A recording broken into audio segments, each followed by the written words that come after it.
Imagine a stage where the lights slowly dim, and one by one, legends who shaped our culture take their final bow.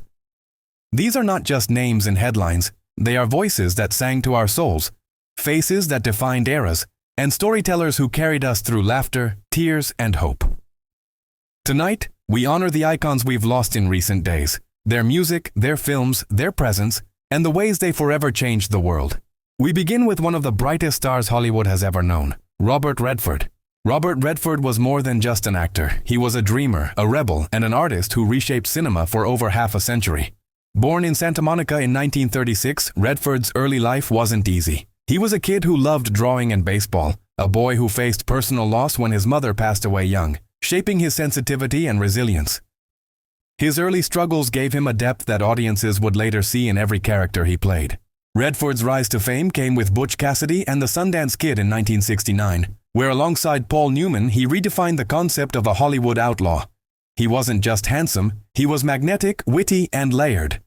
Films like The Sting, All the President's Men, and Out of Africa cemented him as a leading man with both charm and substance. But Redford's vision extended far beyond acting. He became an Academy Award-winning director for Ordinary People in 1980 and later transformed independent cinema by founding the Sundance Film Festival. To young filmmakers, Sundance wasn't just a festival. It was hope. It was possibility. It was a door opening when Hollywood kept it shut. His passion for environmentalism also made him a fighter outside of film.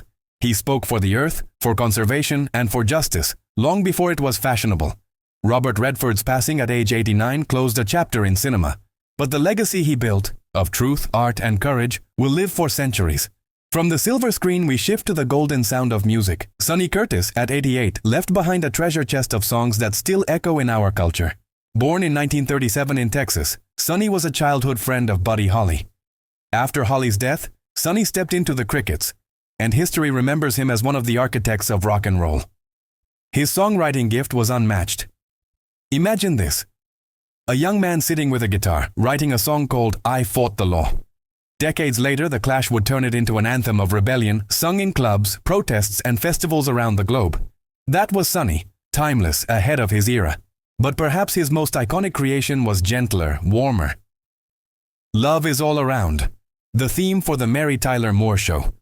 Those opening chords, the lyrics about love and possibility, became the soundtrack of empowerment for women in the 1970s. Sonny wasn't just writing songs. He was shaping culture, giving hope, and proving that music could carry both joy and revolution. From the roar of rock to the grace of television, Sonny Curtis's pen was his weapon, his gift, his eternal voice. His passing leaves silence where once there was melody, but his songs will be sung for generations. As the curtain of Hollywood lights shines on some of the brightest stars, we remember not only those who stood center stage, but also the artists who painted their brilliance behind the camera, in smaller roles and in quiet but powerful ways. One of those was Brad Everett Young, gone too soon at just 46 years old. Brad's journey in Hollywood was not defined by blockbusters or red carpet glamour, but by perseverance, creativity, and a love for storytelling. He began as a young actor, appearing in shows that touched millions: Grey's Anatomy, Charmed, Felicity, Beverly Hills, 90210. These roles might not have made him a household name, but they made him a part of the cultural fabric of television. For every fan who cried during a dramatic hospital scene or smiled during a magical twist on Charmed, Brad's work was there, woven into the stories that shaped people's nights at home. But acting was only part of his artistry. Behind the lens, Brad Everett Young found his truest voice. As a celebrity photographer, he captured not just faces but emotions, identities, and stories. His portraits were electric, vibrant, raw, alive. Celebrities trusted him because he had a gift for connection. He didn't just take pictures, he revealed truths. A sparkle in an eye, a fleeting grin, the vulnerability of a moment. Brad made those things eternal. And in doing so, he became an archivist of modern pop culture, leaving behind a library of images that speak louder than words. When the news broke of his tragic accident, a wrong-way car crash, the shock rippled through the artistic community. The loss wasn't just of a man, but of a storyteller who still had so much to give. His life reminds us that not every legend wears a crown of fame. Some live quietly, shining through their art, leaving behind light for others to see. From a man who framed moments, we move to a woman who breathed life into characters for over half a century. Paula Shaw. At 84, Paula Shaw's career stretched across generations of film and television. Audiences might remember her chilling presence in Freddy vs. Jason, a horror classic that thrilled and terrified. Others recall her warmth in countless Hallmark holiday movies, where she became part of the tradition of family storytelling every December. Her versatility was her strength. Drama, comedy, horror, heartfelt romance, she could do it all. But Paula's story goes deeper than roles on screen. She was a teacher, a mentor, and a believer in the human spirit. She founded The Max, a workshop dedicated not to turning people into stars, but to helping them find their voice, their courage, their expression. For decades, she guided non-actors and professionals alike, teaching them how to break through barriers of fear and self-doubt. To her, acting wasn't about fame. It was about freedom. Think of that. An actress who understood that the true stage of life is the heart, and who spent her years helping others step onto it. Thousands walked through her workshops, and thousands left transformed. That impact, invisible, unmeasured, but profound, is Paula's greatest legacy. When news came of her passing, it was felt not just by fans of her films, but by a quiet army of students, friends, and dreamers who carried a piece of her wisdom within them. Paula Shaw lived as both performer and teacher, artist and guide. Her life reminds us that legends aren't always the loudest voices, but often the ones who help others find theirs. As we pause here, we see two lives: Brad Everett Young and Paula Shaw, different in their journeys, yet connected by a thread. Both were artists who lived for expression. Both were creators who gave more than they received. And both remind us that while fame fades, the truth of art endures. Their final bow may have come, but the echoes of their performances and their lessons linger. In every photograph where a smile feels alive, in every holiday movie where hope is reborn, their spirits whisper softly, "We were here, and we mattered." Some stars break into the world like fire, bright, undeniable, impossible to ignore. Others carve their mark with a scalpel of truth, exposing what society tries to hide.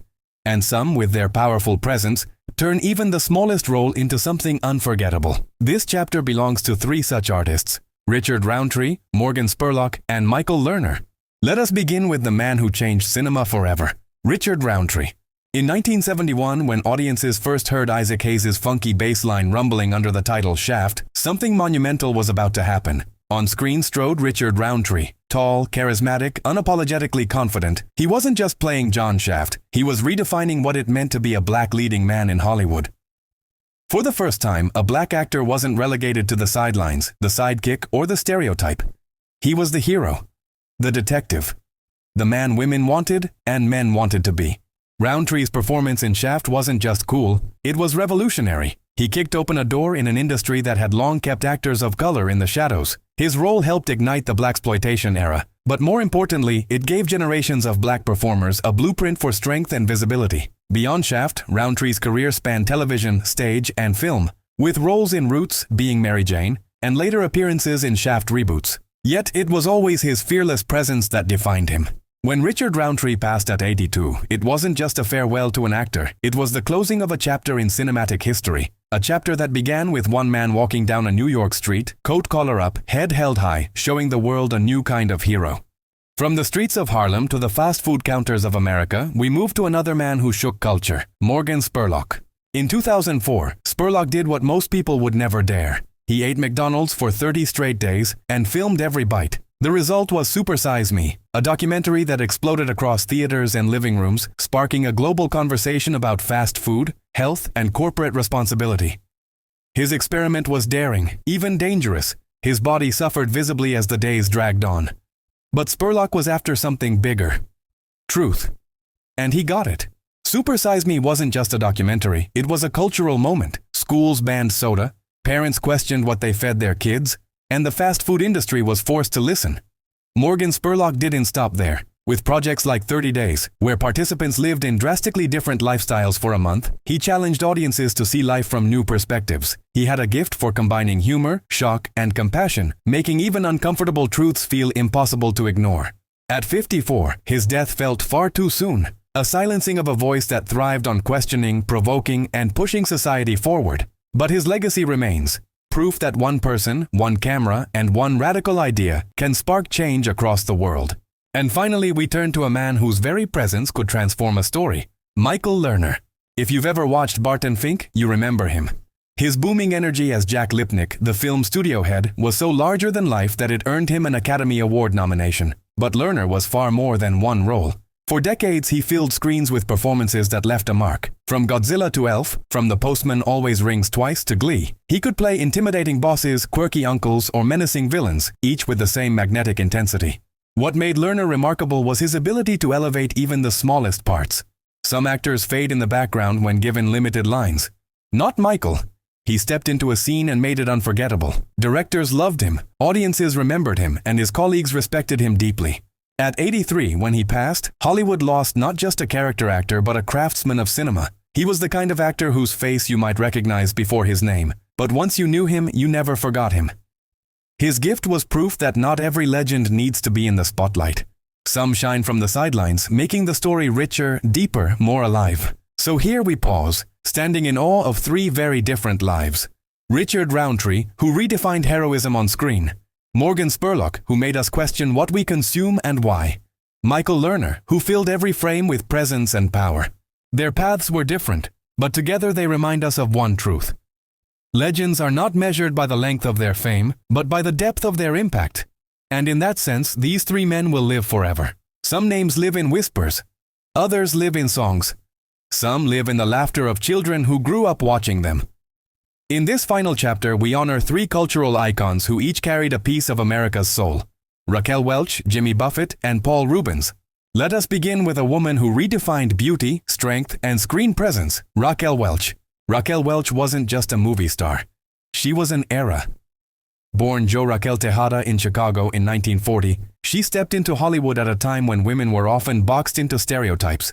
Yet she exploded onto the screen with a presence so commanding that she became an international sensation almost overnight. Her breakout role in 1 Million Years BC, 1966, made her an icon, not just for her unforgettable image in a doe-skin bikini, but because she exuded power and independence in a time when women were rarely portrayed that way.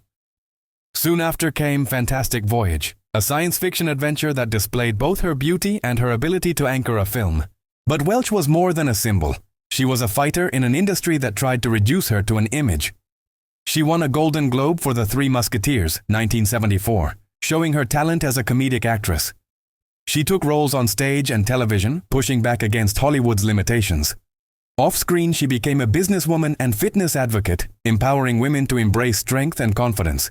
At 84, her passing marks the end of an era, the era of glamorous icons who embodied both allure and resilience. Raquel Welch wasn't just looked at, she was remembered. She stood tall in a time when few women could, and in doing so, she left a mark no camera could ever fully capture. From glamour and strength, we shift to a man who turned life into a song, Jimmy Buffett. To say Jimmy Buffett wrote music is an understatement. He created a way of life. With his 1977 hit Margaritaville, he gave the world more than a melody. He gave it an escape. His music was a hammock under the palms, a boat rocking on the tide, a cold drink at sunset. For decades, his fans, affectionately called parrot heads, built a community around his songs, a culture of joy, relaxation, and tropical dreaming.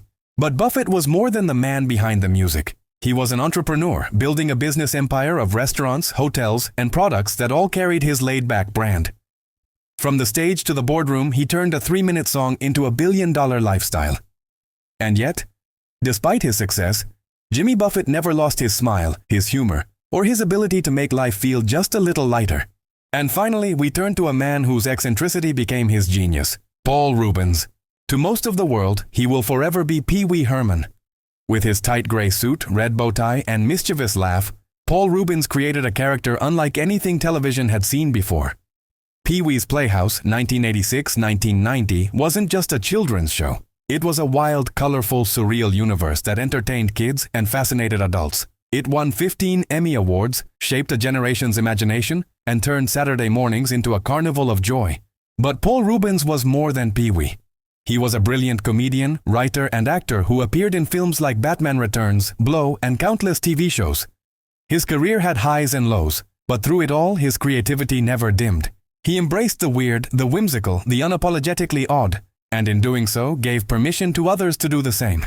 At 72, his passing felt like losing a piece of childhood for millions who grew up shouting, "I know you are, but what am I?" Paul Rubens leaves behind a legacy of laughter, imagination, and unapologetic individuality. And so, as we close, we remember Raquel Welch, the timeless beauty who stood for strength. We remember Jimmy Buffett, the poet of paradise who sang us away from worry. We remember Paul Rubens, the eternal child who reminded us never to stop playing.